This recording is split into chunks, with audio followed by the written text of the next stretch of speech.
all the testimonies. We thank you for all the testimonies that our brethren have given. The sister from Turkey, your protection, your provision, how you have helped them as a family, sustained them through the COVID. We thank you for the sojourner that has been granted despite all the challenges. And we thank you for all that have given testimonies. Our brother also that just passed part of his PhD exams, the coursework. Lord, we thank you because you are a faithful God. As we serve you, these are the benefits of faithful service. We pray that we will enjoy more and more of it in Jesus' name. Amen. And tonight, as we look into your word, encourage us all the more.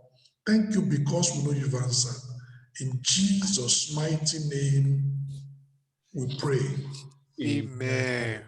Amen.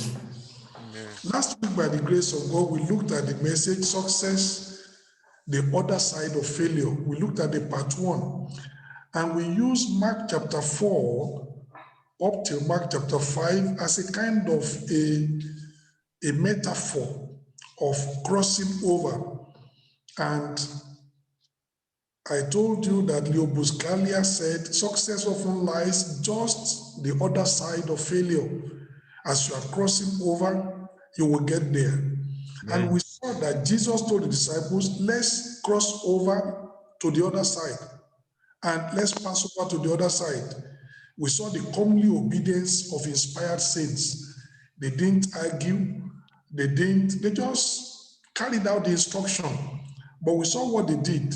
When Jesus told them, let's pass over to the other side, they were already, trying to finish the crusade or the kind of meeting. So they needed to make sure that the crowd were dispersed, safely dispersed, everything was tidied up. And I told you last week that we also should be of that mind. When God has told you something, it doesn't mean that you just abandon the one you are doing now. Tidy it up. Let things be in order and then carry out the assignment. We are learning from there. And I also told you that you need to, this was after a whole day's job. And yet Jesus said, let us pass over to the other side. And at the other side, there is still more work. They could have been complaining, we are tired. Since morning, we've been working. We have not even had any rest. Now we are passing over for another assignment. They never complained. Unquestioning obedience, comely obedience of inspired saints. But they were with a master that is always achieving, a master that is all about accomplishment, a master that wants you to move forward. And I told you that if you want to move forward in life, you need to surround yourself with people that can inspire you, a mentor that can inspire you, a teacher that can motivate you, a leader that can, dynamically engineer you towards accomplishment. That those who want to be inspired, they are never companions with people that have expired. Expired people can only bring you down. It's only inspired people that can encourage you, even in the midst of difficulties, to make substantial, progress. And then we saw that even when we are on the path of obedience, the road may not always be smooth. Sometimes it is rough. These people, they were just carrying out the instructions of Jesus, but a storm came. But no problems. God has not guaranteed you a smooth journey. What he has guaranteed you is getting to your destination. So the journey may be rough, the journey may be tough. And I read to you Psalm 66. He has caused people to ride over our heads. We passed through the fire, we passed through the water, but thou brought us unto a wealthy place. No matter how rough the journey is, you are guaranteed that if you are traveling with God, you will get to your destination. And we saw these people, they came over to the other side. Despite that storm, Jesus arose, he rebuked the winds, he dealt with the situation. The Lord that has told you, let's cross over, he will deal with whatever challenges you find along the way and give you the victory in Jesus' name. Amen. Tonight, we are following it up. Success, the other side of failure, part 2. Success is not the opposite of failure. It is the part of the same coin. You know, when the Bible says judgment and mercy, judgment is not the opposite of mercy, it's part of the same coin. It's just the opposite coin. The Bible says our God is a compassionate Father. He loves us. God is love. But on the other side of the coin, God also is referred to as a consuming fire. And it's still the same God. It's still the same person. Compassionate Father, consuming fire. What he does depends on what we do. So success is not just the opposite of failure, it is part of the same coin. On the coin of life's adventure, success is the other side of failure. For want of a better language, if we ever consider God like a coin, even though that's almost demeaning, but in human language that we can understand, if we consider God like a coin, on one side of the coin, you have a compassionate Father. On the other side of the coin, you have the consuming fire. And there is no contradiction in this. Every failure moves us closer to our ultimate success as we gain wisdom and insight from the mistakes we have made and the failure we have experienced. We are redirecting, it redirects us and fine-tunes our effort as we rejig and adjust our strategy and launch out into the deep with better focus and greater passion. Success teaches us a lot.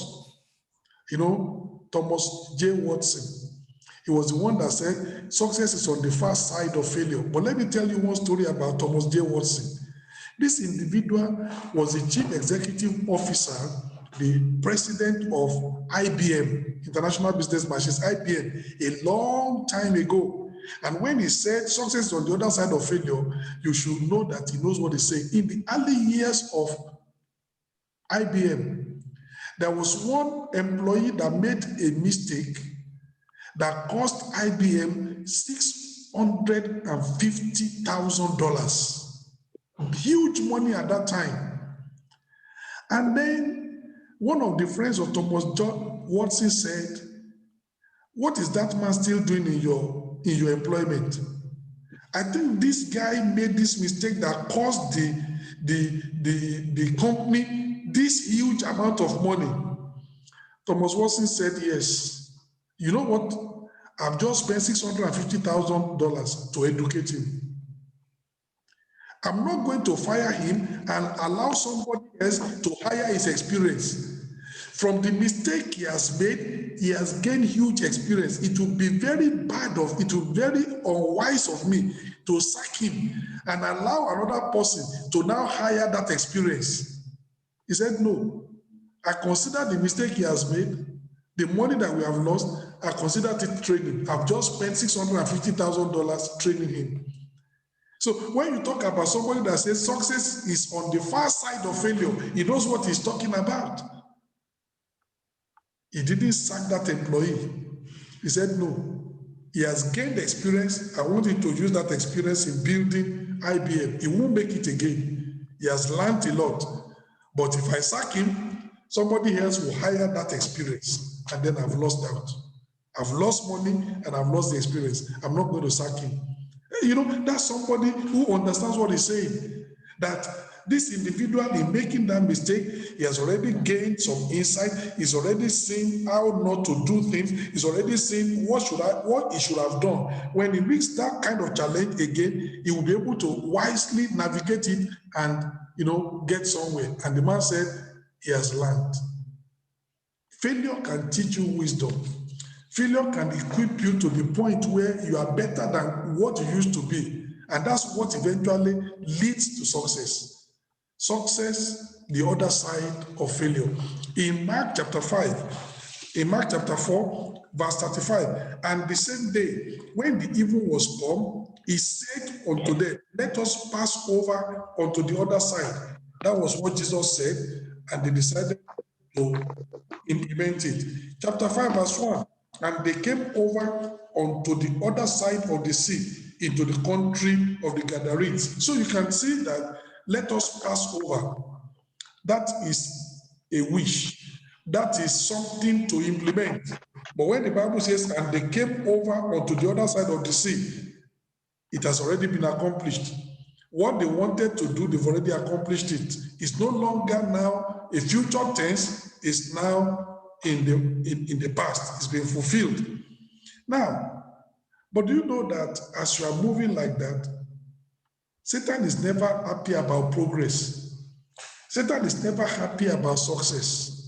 Satan is never jubilating over your accomplishment. Already he tried to stop them on the sea by the great storm, but they overcame. And then when they got to the other side, he was waiting for them. In verse 2, and when he was come out of the ship, immediately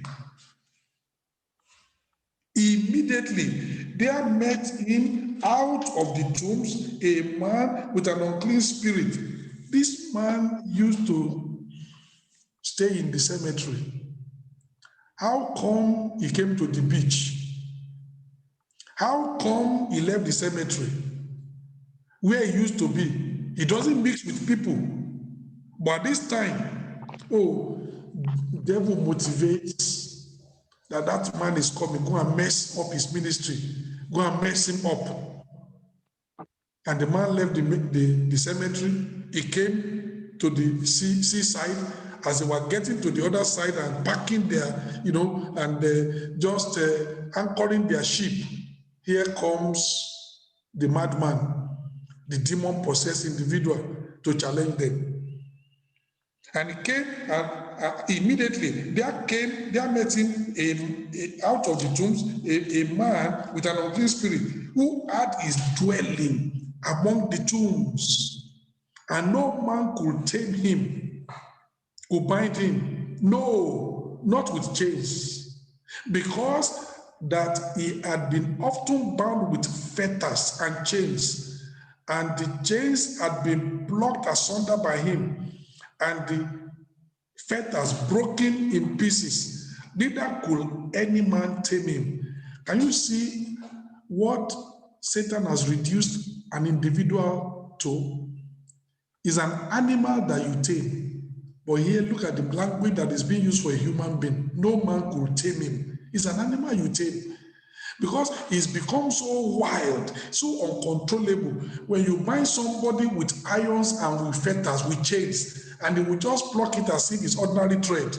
Supernatural power that is abnormal. Nobody could tame him.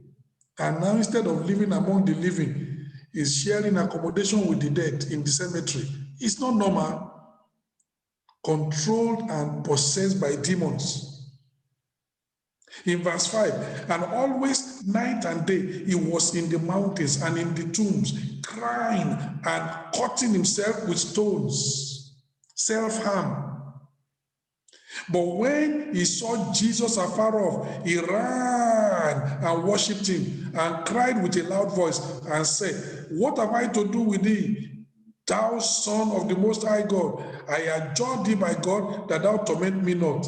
If you don't understand that passage, here you find two things. The spirit of the man wants to worship. That's the man.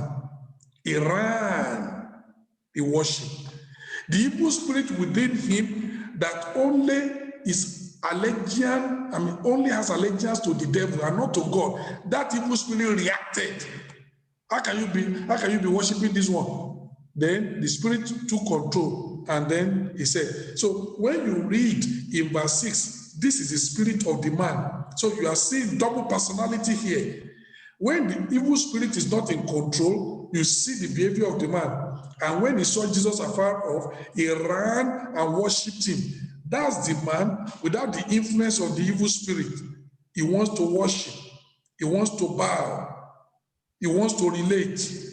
But immediately, the evil spirit within reacted to that worship because he wants only Satan to be worshipped. In verse 7, and cried with a loud voice and said, What have I to do with thee? Jesus, thou Son of the Most High God, I adjure thee by God that thou torment me not. That's the evil spirit. Why are you here? What did you come for? Did you come to torment me? I'm telling you, don't come and torment me. Leave me where I am. That's the evil spirit. Verse 8, for he said unto him, come out of the man, thou unclean spirit. Jesus did not address himself to the man. He addressed himself to the evil spirit controlling him. And he asked him, what is thy name?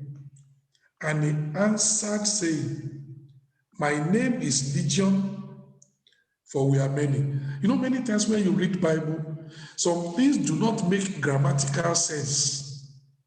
My name is, for we are, it doesn't, that grammar doesn't.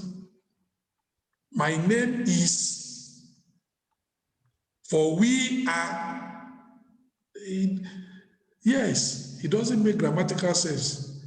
People who study English will tell you that that sentence is not syntactically and semantically correct, but theologically is correct. The person that is answering is the chief, is the principality. And he's saying, I am the principality in charge. My name is Legion. And the reason why my name is Legion is because there are many other spirits with me here. We invaded this life to destroy it.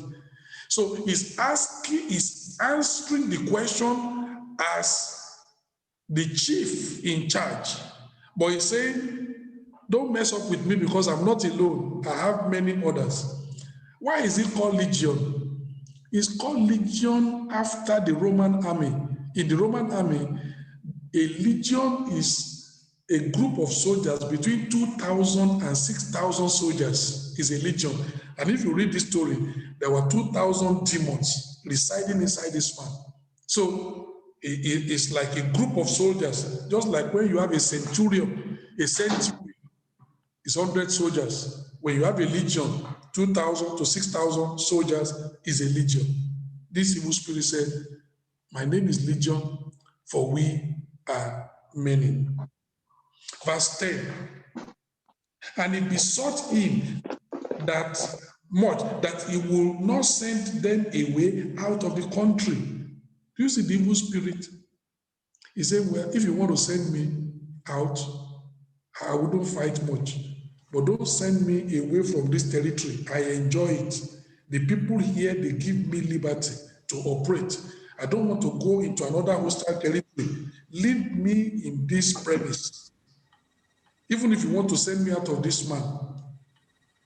And what did Jesus do? Verse 11. Now, there were nigh unto the mountains a great herd of swine feeding, and all the devils, that is all the demons, besought him, saying, send us into the swine, that we may enter into them. And forthwith Jesus gave them leave, and the unclean spirits went out and entered into the swine, and the herd ran violently down a steep place into the sea. They were about 2,000 and were choked in the sea. And somebody says, but Pastor, how do we know that it's about 2,000 demons that were inside that man? Minimum. The reason is because demons are not omnipresent. They can only occupy one body at a time. They are not God. They are not like the Holy Spirit. The Holy Spirit can be with me and be with you and be with my sister and be with my brother over there at the same time. Demons cannot do that. Demons are not omnipresent. They can only occupy one body at a time. So for 2,000, pigs to go into it's minimum one evil spirit per pig, driving it crazy and violently down the something. There might be more than that, maybe 2 or 3 inside, but at least one per pig. So we know that minimum, there were minimum 2,000 evil spirits dwelling in this man that did that havoc. No wonder the kind of power that he had. Chains, he would just pluck it asunder. Verse 14. And they that fed the swine fled and told it in the city and in the country. And they went out to see what it was that was done. And they come to Jesus and see him that was possessed with the devil, who had the legion, sitting and clothed and in his right mind, and they were afraid. Let me say a little bit here. When this man was insane, possessed by an evil spirit, he was completely naked in the tombs. Nobody could control him. Nobody could tame him as if he were an animal. Evil spirits has gone out. You know what the Bible says here? He was sitting down. He could be controlled. He could be calmed. He was clothed. And he was in his right mind. You know, when you see people who are walking almost naked and they say it's fashion, they're not different from this man. They're not in their right mind. If you are in your right mind, you will be clothed. When this man was in his right mind, he said, you mean I'm like this? They gave him clothes, he wore it. You know, almost dressing naked, almost being naked, is a form of insanity. It's a form of insanity. Shame has left that individual. If there is a measure of shame and decency, you will be clothed and you will be in your right mind. So you wonder all this kind of catwalk and almost naked, they are not in their right minds. If you are in your right mind, you'll be clothed, just like this man. Before this time, he was naked, he was not in his right mind, and he didn't know the difference. But now that he has been delivered, and now he's okay, he's now in his right mind. He didn't want to be naked, he clothed himself. Adam and Eve, when they saw that they had to sew fig leaves, a normal human being will want to cover because there's a sense of shame, a sense of dignity. And when somebody does not care, almost everything is out, they are not in their right mind. They may not be insane in the sense of being insane, but it's still a form of insanity. Insanity that has lost some sense of decency. I pray that that will not be in our lives in Jesus' name. Amen. But you can see what happened here. So, what is one of my points tonight? Christ's overcoming of incensed Satan.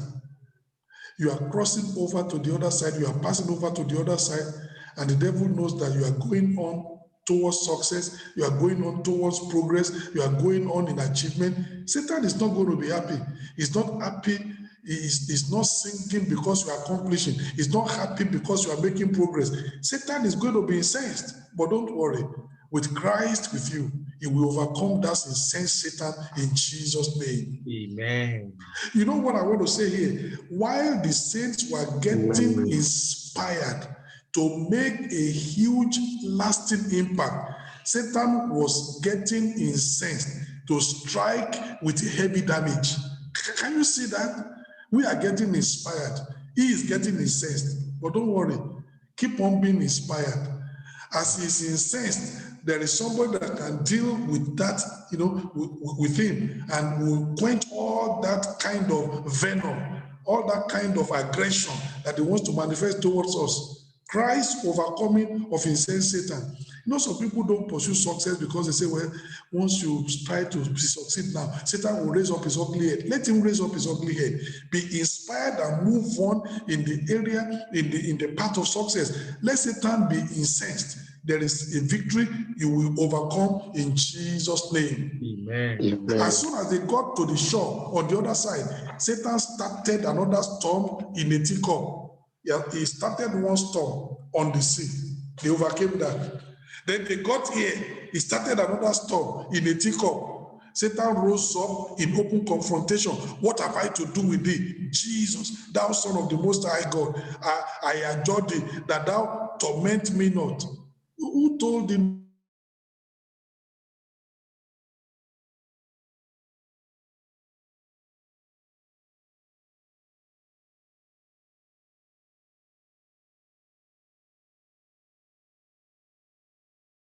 Instead of living with ordinary people, he's living with the dead.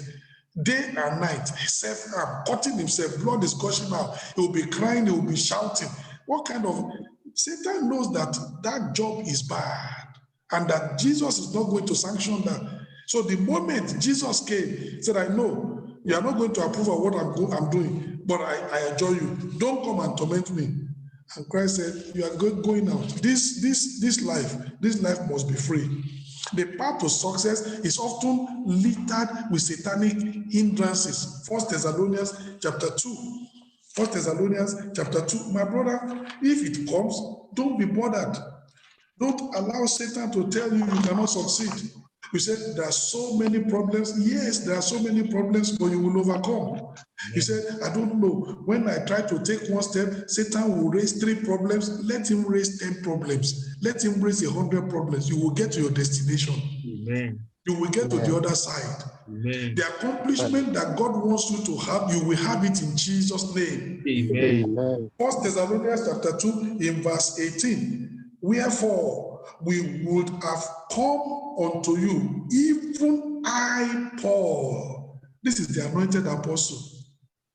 He said, I would have come to you. I want to impart on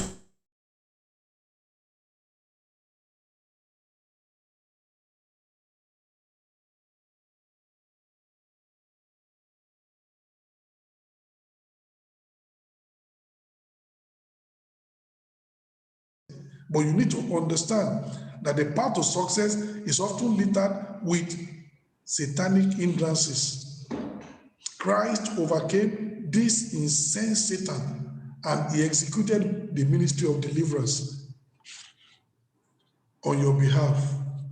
Christ will overcome the insane Satan and you will be able to record achievement to your name in Jesus' name. Amen. And success eventually will be your portion in Jesus' name. Amen.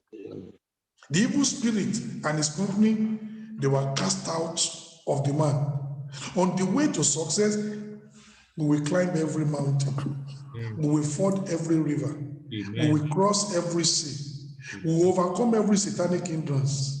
We will dismantle every demonic roadblock. We will pull down every satanic stronghold. As Jesus overcome, we will overcome. Amen. It might be the wall of Jericho standing between you and your inheritance. Those walls, by the grace of God, they are coming down.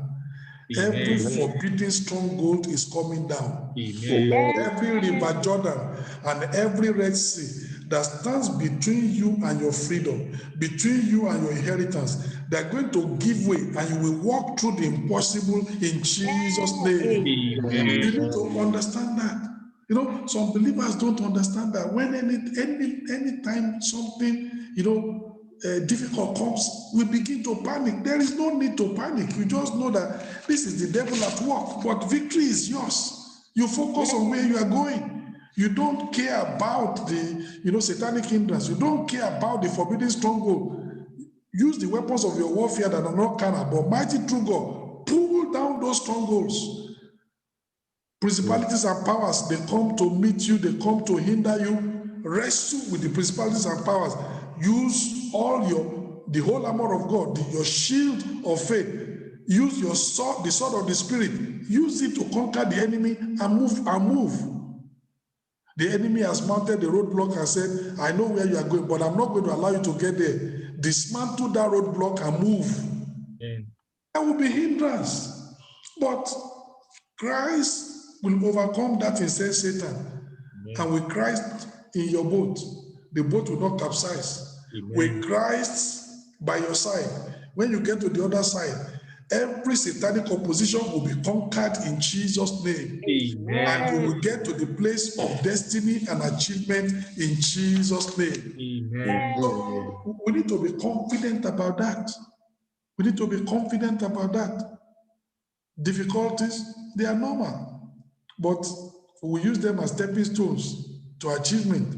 We are not going to allow that to hinder us, and the Lord will help you in Jesus' name. Amen. Now, look at in verse 15. Mark chapter 5, verse 15. Let's see the achievement that Jesus and his team, they passed over to the other side. What did they achieve? Mighty, mighty achievement. Mark chapter 5, verse 15. And they came to Jesus and see him that was possessed with the devil, and had the legion sitting and clothed and in his right mind, and they were afraid. This was the person that the Bible says he was among the tombs. No man could bind him.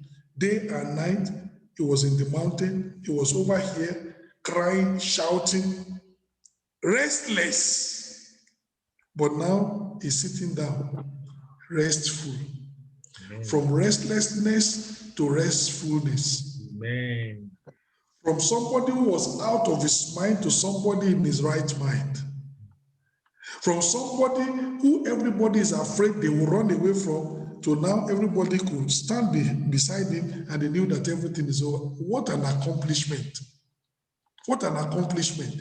This is what they accomplished. Then in verse 19, this man wanted to follow Jesus. Howbeit, Jesus allowed him not, but said unto him, Go home to thy friends, and tell them how great things the Lord had done for thee, and had had compassion on thee.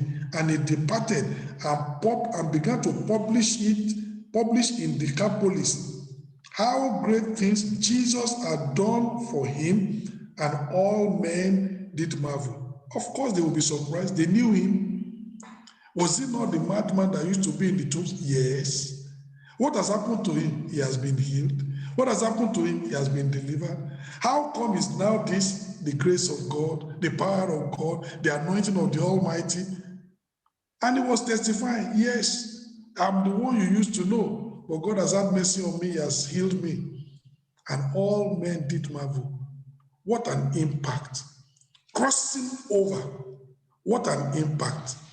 And I'm praying that as you also cross over, your life will be a life of impact. Amen. Your life will be a life of achievement. Amen. Your life will be a record of accomplishment. Amen. In Jesus' name.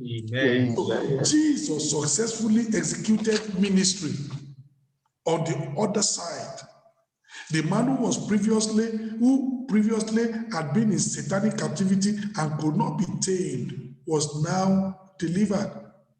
As we cross over to the other side, success is bound to follow our effort. Amen. As we overcome the storms and, storm on the sea, Satan on the ground, whether storms on the sea and demons on the ground, whichever way, Satan didn't come physically on the sea, he sent storm. Now he came with his demons on the ground. Whether he's sending agent or he's coming personally or he's sending his emissaries, whichever way, victory is yours in Jesus' name. Amen. You will overcome every device of Satan, Amen. every strategy of Satan, every machination of the enemy.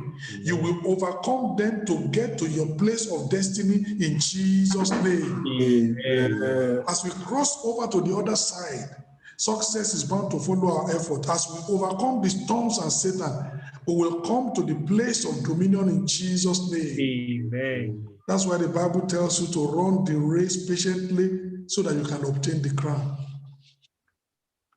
There might be a fight. Paul said, I fight not as beating the air. I have an aim. I have a target. I run.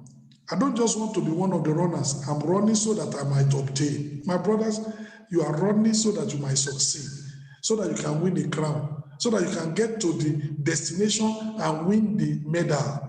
And we must, every time, don't worry, the fight may be tough, but victory will be ours. The road may be rough, but we'll get to our destination. There might be storms on the way. Your ship will not capsize. Satan may physically oppose you, but you will overcome and get to the place of dominion and destiny in Jesus' name. Amen. We need to fight the good fight of faith with focus and passion to win the incorruptible crown. Focus on your goal. Don't allow the storms to distract you. Focus on your goal. Focus on your aim. You know, many times what happens, and we are not too wise, we shift our eyes from the Savior and we put our eyes on the storm. You remember Mark chapter 14? If that be you, tell me to come on the water. Jesus told Peter, come on the water. And Peter was going. But the Bible says he took his eyes off Jesus. Then he began to see something else. The Bible says when he saw the wind boisterous, if you take your eyes from the Savior and you concentrate on the storms, you will sink. If you take your eyes from the word and you concentrate on the wind, you will sink. Peter began to sink and he cried, Jesus. And Jesus had to reach out his hand and pull him and say, why did you doubt? Why did you concentrate on the distractions of the devil, on the wind and the storms? You would have put your eyes on me and do what you want to do. My brothers, my sisters, in spite of the devil's storms, just keep focused and passionate on where you are going. Do as if it doesn't even matter. Ignore him. Ignore the wind. Ignore the storm. And if the devil says, you are ignoring me, I will teach you a lesson. Take authority over the storm. Peace be still. He mounts a roadblock, dismantle it, and move your way as if nothing is there. He says, well, stronghold, pull down the stronghold and keep on moving like a bulldozer. Don't ever concentrate. You know, that's the problem. We are moving, and we are happy. And all of a sudden, the devil will raise up some problem. And you know what? We lose focus. Then we concentrate on the problem. And the devil says, yes, I got him. Now and it will just waste your time. It will waste your time, waste your effort. Before you know it, 3 hours have gone, you have not made any progress because you concentrated on him. You ignore him and just move on. Like a bulldozer, you just go through the problem. Did you see these people when there was the storm? They were still rowing. And then Jesus took authority. Peace be still. And they rowed until they got to the other side. They didn't stop. Don't let anything stop you in your tracks. Don't let the wind stop you in your tracks. Don't let the storm stop you in your tracks. Don't let the roadblock stop you in your tracks. Don't let forbidden strongholds stop you. There are ways of dealing with those things. Don't let them be a distraction. That's why I said you fight the good fight of faith with focus and passion. That's what you concentrate on. And you see Moses. I like Moses. When God told Moses, go and tell Pharaoh, let my people go. Do you realize that every single time Moses went to Pharaoh, he was focused? The God of the Hebrews said, let my people go. Pharaoh said, it seems you are not listening. I've told you the other time that they are going nowhere. When Moses comes again, what do you think Moses told him again and said, let my people go? You know what we call it in theology? Homologio. Homologio means saying the same thing. And Moses said the same thing. Chapter 5, let my people go. Chapter 6, let my people go. Chapter 7, let my people go. Chapter 8, let my people go. Chapter 9, let my people go. Chapter 10, let my people go. Chapter 11, let my people go. Moses never changed. He was so focused. And Pharaoh said, I don't care what you are saying. They are not going anywhere. God said, don't worry. Last miracle. When I kill all the firstborn of the Egyptians by himself, we push you out. But you don't change your mind. You don't let the stubbornness of Pharaoh and all his threats, don't let that one destabilize you. Keep focused and passionate on the goal. That was what Moses did. Did Israel move out? Yes. Did the Exodus occur? Yes, sir. It occurred. Moses was focused. That's the problem with many believers. When all those, the person is coming, is busting, I'm going to deal with you. When I finish with you, nobody will recognize you. We allow all those threats. We allow all those turbulence. And then we are panicking. We're no longer focused on exactly what we want to achieve, and the devil destabilizes us. No, focus on your destiny. Focus on your goal. Focus on where you are going. Yes, the enemy is threatening. Yes, the storms are rising. Yes, there are strongholds over there. We deal with them as per when they arise and we move on. We don't stop. We don't stop. We just keep on moving. You see the children of Israel, when they met the Red Sea, they dealt with the Red Sea, they moved on. They came to River Jordan. When they met River Jordan, they dealt with it, they moved on. When they came to the walls of Jericho, they dealt with the wall of Jericho, they moved on. When they came to Ai, they dealt with Ai, they moved on. That's what you do. Many challenges will come in life. You deal with them as they are arising, but you keep on moving. You keep on moving. You don't allow them to distract you. You don't allow them to discourage you. You don't allow them to make you to be downcast. You don't allow them to pull you down. You keep on moving and deal with the problems as they arise. That's the key. So fight the good fight of faith with focus and passion to win your victory, to win the incorruptible crown. Don't stop. We wrestle against principalities and powers in order to win our victory. There might be fighting, there might be running. It's a race. Remember that there is grace for the race. Amen. You are going to run, but you will obtain the crown because there is grace for the race. Amen. You want to wrestle with principalities and powers, there is anointing and power to overcome the enemy. Amen. You want to run the race and win the victory, there is strength and stamina from the throne of grace to strengthen you. You get to your destination in Jesus' name. Amen. And tonight I'm asking you the question. Have you failed before? Are you experiencing some setbacks? Keep crossing, irrespective of the storms. Keep moving forward, regardless of Satan's noise and rants. You know, I call it noise. I call it rants. Satan will call. When I deal with you today, when you get to the house, even your mama will not recognize you. The way I will batter you is noise. They are rants.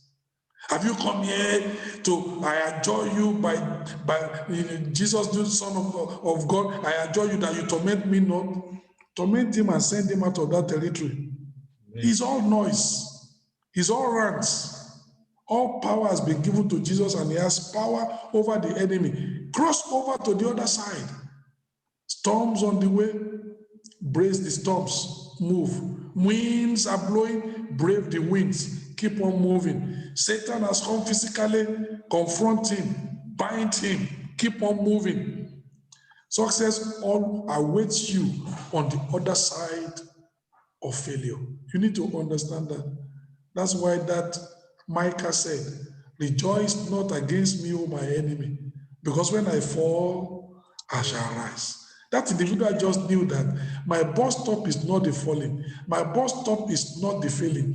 My bus stop is until I get home. When I fall, it's a temporary setback. I'm going to arise.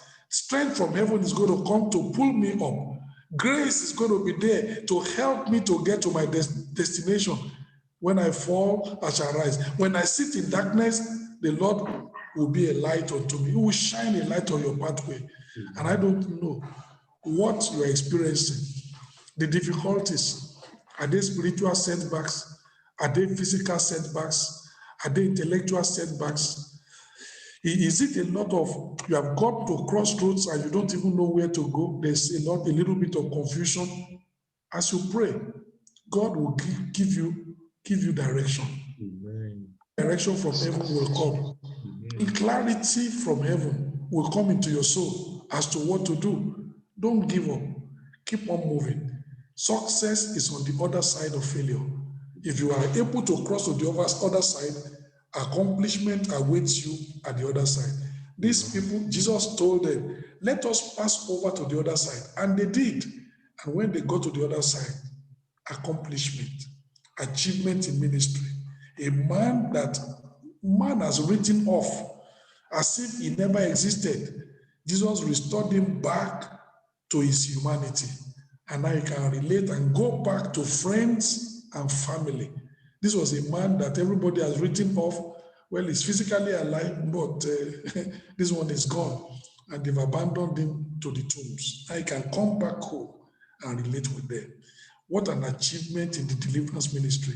Our own may not be deliverance ministry, but there is a task that you have. There is a destiny that God purposes for you. There is a place that you are going. On the other side, there is the possibility of achievement. There is the possibility of accomplishment. Success can be yours. There may be storms. You will overcome the storms. There might be Satan. Satan will be put where he belongs, and you will get to the place of dominion and destiny in Jesus' name. Amen. Let's rise up and pray. Let's rise up and pray and tell the Lord that, oh God, we thank you tonight. The things you are sharing with us, we thank you because this is our time. Begin to pray, my brother.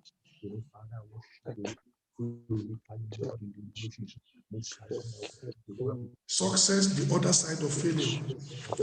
God himself is the one that is helping you. You will get there. Don't worry about the storms. Don't worry about Satan. Don't worry. Satanic hindrance, forbidden strongholds, Red Sea. You will walk through the impossible. You will pull down strongholds. You'll be able to get to the place of achievement and accomplishment. The Lord himself will help you. You have had setback. The setback is not your bus stop. You are moving on. By the grace of God, things will work in your life in Jesus' name. In Jesus' mighty name, we pray. Amen. Heavenly Father, we just thank you tonight as we come to the second part of this message, success, the other side of failure. We could see that as you go to the other side, even though Satan raised a storm in the teacup, you overcame Satan. And eventually, you had an impact, a lasting impact in the life of one man in that place. Oh Lord, as we cross over to the other side, help us to experience accomplishment. Help us to experience progress in Jesus' name. Amen. Along the pathway, when the winds and the storms come, as we take authority over the storms and the winds, they will obey us. And we are not going to be distracted by the winds. We will not be distracted by the storm. We keep on moving. And when we get to the other side, and Satan says, well, I tried to make sure you perish on the sea, but you didn't perish. Now I'm here. It's me and you. We will confront him. We bind him. We pull down the strongholds. We part the Red Sea and keep on moving. Oh Lord, we are moving. And when we get to the other side, accomplishment will mark our effort in Jesus' name. Amen. Success and progress will be our portion. We will get to the place of dominion and destiny in Jesus' name. Amen. Thank you, Lord, because we know you've answered. Thank you, Jesus. In Jesus' mighty name, I pray. Amen.